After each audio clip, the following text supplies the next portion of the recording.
Evet efendim, 8'de Sağlık programımızın bugünkü konuğu odyoloji, konuşma ve ses bozuklukları uzmanı Doktor İclal Ertaş. Hocam programımıza hoş geldiniz. Hoş bulduk. Nasılsınız? Teşekkür ederim. Siz Hocam nasılsınız? şıkır şıkırsınız. Teşekkür ederim. Dışarıda böyle bir bahar esintisi, içeride siz baharsınız. Teşekkür ederim. Hoş geldiniz tekrardan. Hocam mutlaka işimizde, dostumuzda, tanıdıklarımızda, konu komşumuzda çocuğu otistik olan vakalar yani mutlaka vardır diye düşünüyorum. Biraz otizmden konuşalım istedik bugün. Otizm nedir? Evet, otizm bizi üzen bir tanı. Yani dil konuşma uzmanları olarak. Çocuğun bizim dünyamız ile olan iletişimini kuramama durumu. Tabii çocuk iletişim kuramadığında kendi bedeni ile bizim bedenimiz arasındaki bağlantıyı da fark edemiyor.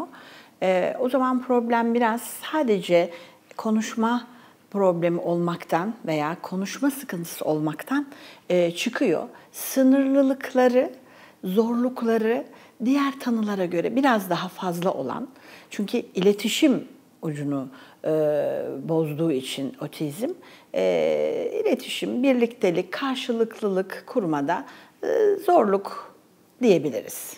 Hocam şimdi şöyle, otizm tabii çok geniş bir yelpaze. Otizm deyince şimdi direktman işte göz teması kuramayan, evet, konuşmada gecikmesi olan çocuklar diye algılıyoruz ama bunlar tabii çok farklı bir yelpazeyi aslında oluşturuyor.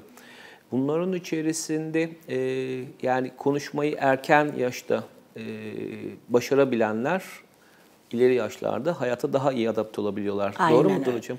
O yüzden aslında kritik konu çocukların aslında konuşabilme becerisini erken yaşta kazandırabilmek. Aynen. Peki bunun için neler yapıyorsunuz? Şimdi konuşmayı erken yaşta, evet, yaşıtları gibi konuşabilmesi çok önemli bir durum ama biz esasında otizmin o yelpazesinde iletişim basamaklarına bakıyoruz. Yani çocuk iletişimi nasıl sağlıyor? Problem kendi ismine bakmamakta. Kendi bedeni ile büyük oyuncakları ilk başlangıçta, yani bu ne zamandı? İşte 1-1,5 yaşında. İşte kaydıraktan kayarken bedenini iyi kullanamaması, dengesini iyi sağlayamaması, sürekli bir yerlere çarpması, dokunması, elindeki nesneleri atması, yeri geldiğinde davranış bozukluğu sergileyip tükürmesi, bağırması, çığlık atması, kendi ekseni etrafında sürekli dönmesi bizim o geniş yelpazemizin içindeki durumlar. Şimdi böyle bir çocukta zorluklar ve sınırlılıklar çok daha fazla diğer çocuklarımıza göre. Dolayısıyla o yelpazenin içinden çıkarmak için bizim gerçekten çok planlı, çok iyi bir değerlendirme, iyi bir aile birlikteliği ile programlanmamız gerekiyor. Yani basit oyunlar veya basit yaklaşımlar değil aslında otizmli çocuk için yapılması gereken. Peki farkındalığı oluşturabilmek için, çünkü bunların zaman kavramı ile ilgili sıkıntıları var. Evet. Yani kendisinin veya dünyanın nerede olduğunu, tarihten evet, bir haberler. Evet. Bunu nasıl sağlıyorsunuz? Yani konuşma dışında bu farkındalığı oluşturma konusunda neler yapabiliyorsunuz? Evet. Yani floor time terapistiyim ben ama halen daha tam anlamıyla 9 senedir bu anlamda okuyorum, çabalıyorum, çalışıyorum ve gördüm ki çocuklara en iyi gelen bu birlikteliği sağlamak, çocuğun duygularını anlamak, kendi duygularımızı çocuğa aktarmak, çocuğun bu davranışları neden yaptığını anlamlandırmak ancak floor time'la mümkün. Peki hocam, floor time nedir? Ekran başındaki izleyicilerimiz için biraz açalım evet, mı? Açalım tabii. Floor time basit bir anlamda yerde oyun değil. Ya da anne babaların oynadıkları veya diğer uzmanların, ben de çünkü oyun oynardım daha öncesinde floor time terapisti olmadan önce. Ama şimdi çok zengin bir müfredat diyeyim veya zengin çalışmalarla ancak floor time yapabiliyorum. Aileyi de içine aldığınız, ailenin sizi sadece izlemesinin bile yeterli olduğu ama değerli bir program. Yani floor time içerisinde duyuları, floor time içinde duyu bütünlemeyi, floor time'ın içinde çocuğun kendisini keşfetmesini, çocuğun bakmasını, çocuğu anlamayı, çocuğun duyguları ile kendi duygularınızı birleştirmeyi öğreniyorsunuz. Bu çok zor ama Kesinlikle. çok değerli ve ben görüyorum ki hani yaptığım çalışmaların sonucunda hep floor time'ın ilkeleri hem çocuğu hem de bizim ona olan faydamızı çok ciddi anlamda Peki arttırıyor, çok etkili destekliyor. bir yöntem anladığım kadarıyla otizm tedavisinde floor time ama bunun dışında da tedavi yöntemleri var mıdır, nelerdir?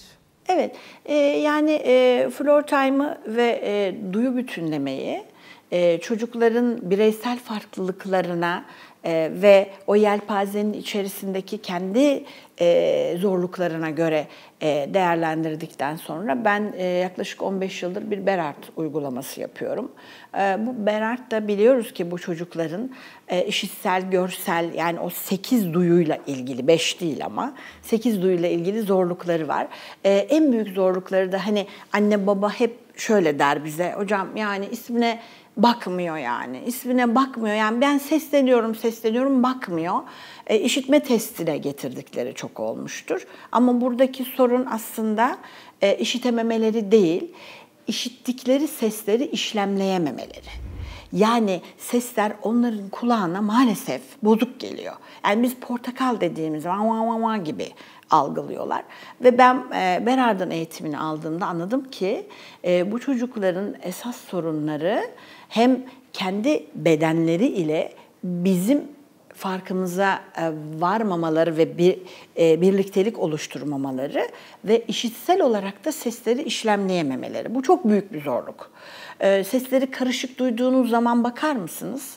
Anlamlandırabilir misiniz? Buna bir anlam yükleyebilir misiniz? Her ne kadar biz dolu afektlerle seslensek de çocuklarımıza "Aa, burada mısın? Neredesin?" desek de çocuk o sesleri hem bozuk duyuyor hem de çok yüksek şiddette duyuyor.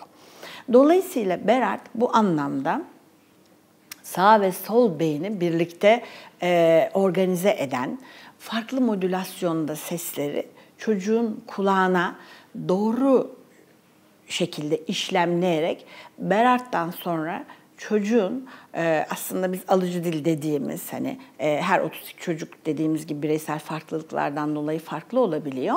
İşte lambayı göster dediğimiz zaman ki bu hareket en zordur. Yani otizm çocuklar için en zordur ama biz onu şöyle de yorumluyoruz. Lambaya bakıyorsa eğer çocuk, lambayla ilgili bir fikri var. Evet. Yani en azından bu kadar nesnenin içerisinde lambayı ayrıştırabiliyor değil mi? Aynen. O zaman bu bizim için umut verici oluyor. Yani çocuğumuz belki parmağıyla işaret edemiyor veya kendisi ile bizim davranışlarımızı, birlikteliğimizi, karşılıklılığımızı sağlayamıyor ama lambayla ilgili bir fikri var. Berard'dan sonra çocukların lambaya benzer, la gibi, ma gibi, bamba gibi sesleri çıkarttıklarına çok tanık oldum. Dolayısıyla önce bir işitselde çocuğu iyi hale getirmek, ondan sonra diğer duyularını işte görsel, tat, dokunma, proprioseptif, vestibüler yani böyle sayabileceğim en az 8 duyumuz var. Bunlarla çocuğu bütünleştirmek, duyularını işlemlemesini sağlamak ve çocuğu nesneden uzaklaştırmak. Yani buradaki esas görevimiz bu iletişim basamaklarında nesneden insana, önce annesine babasına sonra diğer insanlara geçişini sağlamak. Bütün hastalıklarda olduğu gibi aslında erken tanı tabii ki hayat kurtarır değil mi? Bunu hep söylüyoruz ama konu çocuklarımız olunca, evlatlarımız olunca tabii ki ebeveynlere burada çok daha fazla bir yük düşüyor.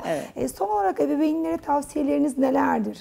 Öğrenebilir miyim sizden? Biz yani oyunu çok profesyonel oynuyoruz. Yani hani oyun denildiği zaman anne ve babalar benim oynadığım oyunu gördüklerinde yani biz o zaman ne yaptık bugüne kadar diyorlar. Yani çocuğu anlayarak, oyuna birliktelik ve karşılıklılık katarak, çocuğa fırsat vererek, bekleyerek, gerçekten onunla oyun oynarken heyecanlandığınızı, keyif aldığınızı hissederek oynamak çok Aslında önemli. her şeyin içinde olduğu gibi sevgi, gerçek sevgiyi Aynen. karşı tarafa geçirebilmek değil mi Aynen. hocam? Evet. çok Peki önemli. verdiğiniz çok kıymetli bilgilerdi yine bizler için. Çok çok teşekkür ediyoruz. Ayaklarınıza sağlık. İyi ki geldiniz hocam. Ben de teşekkür ederim. Hocam çok teşekkürler. Ağzınıza sağlık.